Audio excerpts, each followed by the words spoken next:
ব্যতিক্রমী আয়োজন করে ছাত্রলীগ থেকে পদত্যাগ করলেন ফাহিম ভূঁইয়া নামের এক নেতা। নিজ বাড়ির উঠানে দাঁড়িয়ে দুধ ঢেলে গোসল করে তিনি ঘোষণা দেন, আজ থেকে ছাত্রলীগের সঙ্গে আমার কোনো সম্পর্ক নেই। বাংলাদেশ ছাত্রলীগ একটি নিষিদ্ধ সংগঠন। এর কার্যকলাপ এতই খারাপ যে একে শুধু আমি নয়, সারা বাংলাদেশের মানুষ ঘৃণা করে এবং আমিও ঘৃণা করি।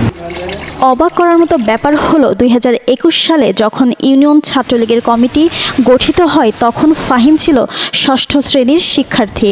বয়স ছিল মাত্র 11 বছর 8 মাস।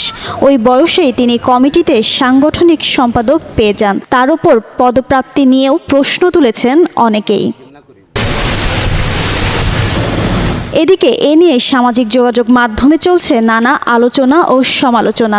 বাংলাদেশের প্রথম 5D AI ইনভার্টার যুক্ত সর্বোচ্চ বিদ্যুৎ সাশ্রয়ী যমুনা এয়ার কন্ডিশন। কেউ বলছেন এটি তামাশা নয়, বরং ছাত্র রাজনীতির বিকৃত বাস্তবতা। আবার অনেকেই বলছেন এ যেন কমেডির নতুন সংযোজন।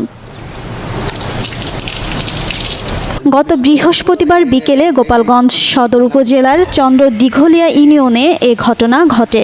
ফাহিম ওই ইউনিয়ন ছাত্রলীগের সাংগঠনিক সম্পাদক। এদিকে ফাহিমের বাবা নয়ন ভূঁইয়া বলেন, ছেলের নাম কখন ছাত্রলীগের কমিটিতে যুক্ত হয়েছে সেটা জানতামই না। আমার ছেলে তো তখন স্কুলে পড়তো। 2 দিন আগে জানলাম কমিটিতে তার নাম ছিল। দুধ দিয়ে গোসল করে সে পদত্যাগ করেছে। জিনাত আরা ঋতু, যুগান্তর নিউজ।